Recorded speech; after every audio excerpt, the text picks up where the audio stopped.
যে মানুষ নিজের স্বপ্নের জন্য পুরো পৃথিবীর বিরুদ্ধে দাঁড়াতে পারে তার নামই নেতাজি সুভাষচন্দ্র বসু। তিনি বলেছিলেন, জীবনকে বড় করতে হলে প্রথমে ভয়কে ছোট করতে হবে।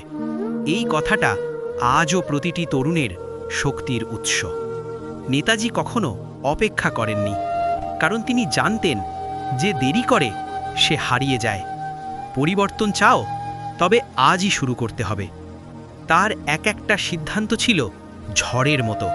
মানুষ বলতো অসম্ভব, কিন্তু তিনি নিজের ওপর বিশ্বাস রেখে অসম্ভবকেই সম্ভব করেছেন। নেতাজির আসল শক্তি ছিল তার মানসিকতা।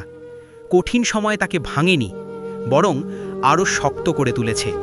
ঠিক এইভাবেই জীবনে জিততে হয়। তুমি যতবার পড়ে যাবে, ঠিক ততবারই উঠে দাঁড়ানোর সাহস রাখো, কারণ নেতাজির পথে হাঁটলে হাল ছাড়ার জায়গা নেই।